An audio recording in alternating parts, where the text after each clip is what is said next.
Tiger speedster Nahid Rana আছেন দুর্দান্ত ছন্দে। ইন্টারন্যাশনাল ক্রিকেট হোক কিংবা ফ্র্যাঞ্চাইজি লিগ, সবখানে তাপিয়ে বেড়াচ্ছেন সমানে। গেল মার্চে পাকিস্তানের বিপক্ষে ওয়ানডে সিরিজে অসাধারণ পারফর্ম করায় বোলার এবার তৈরি হচ্ছেন বাবর রিজওয়ানদের বিপক্ষে টেস্ট সিরিজের জন্য। বাংলাদেশকে হারাতে পাকিস্তানকে তাই সামলাতে হবে নাহিদ ফ্যাক্টরও।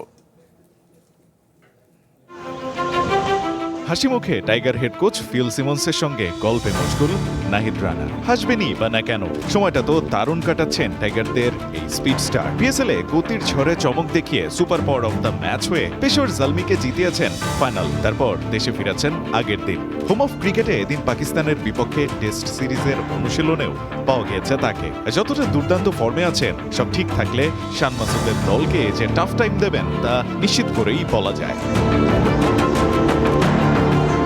ফরম্যাট সেটা ওয়ানডে হোক কিংবা টি-20, সাম্প্রতিক সময়টাতে নাহিদ রানার পারফরম্যান্স অসাধারণ। এই তো দুদিন আগে শেষ হওয়া পিএসএলে ব্যাটারদের রীতিমতো নাস্তানাবুদ করেছেন এই এক্সপ্রেস ফাস্ট বোলার। একমাত্র বোলার হিসেবে পিএসএল এর এবারের আসরে করেছেন 2 মেইডেন ওভার, 5 ম্যাচে 18 ওভার বল করে নিয়েছেন 9 উইকেট। তার বোলিং এভারেজ ছিল 10.89, যা পিএসএল এর এবারের আসরে সেরা। 5.44 ইকোনমিটাও পিএসএল এর এবারের আসরের বোলারদের মধ্যে সবচেয়ে কম।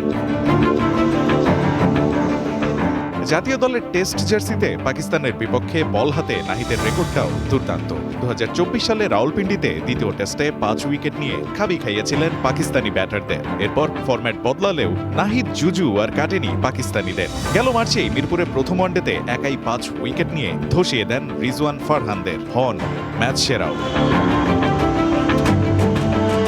পাকিস্তানের বিপক্ষে টেস্টে সর্বোচ্চ উইকেট নেওয়া বাংলাদেশি বোলারদের মধ্যে সেরা 5-এ এখন অব্দি নেই কোনো পেসারের নাম। 22 উইকেট নিয়ে সবার উপরে আছেন তাইজুল ইসলাম, আর 11 উইকেট নিয়ে 5 নম্বরে আছেন খালেদ মাহমুদ। 2024 সালে রাওয়ালপিন্ডিতে 2 টেস্টে 6 উইকেট নেওয়া নাহিদ এবারের সিরিজে 5 উইকেট নিলেই ঢুকে যাবেন একমাত্র পেসার হিসেবে পাকিস্তানের বিপক্ষে সর্বোচ্চ উইকেট নেওয়া বাংলাদেশি বোলারদের লিস্টে। আর যে ধরনের ছন্দে এই এক্সপ্রেস ফাস্ট বোলার আছেন তা খুবই সম্ভব। নাহিদের কনফিডেন্স আরও বাড়িয়ে দিতে পারে সিরিজ শুরুর আগে হোম অফ ক্রিকেটের পিচে থাকা সবুজ ঘাস। টাইগার স্কিপার শান্ত যা এদিন খুঁটিয়ে দেখেছেন প্রধান নির্বাচক হাবিবুল বাশার আর হেড কোচ সিমন্সকে সঙ্গে নিয়েই, যাতে আভাস পাওয়া যাচ্ছে পেসারদের এই সিরিজে ডমিনেট করার। আর শেষ পর্যন্ত তা ঘটলে নাহিদ রানা এবার বাবর আজমদের দুঃস্বপ্নই উপহার দেবেন। Rayan Ahmed, one sports, Dhaka.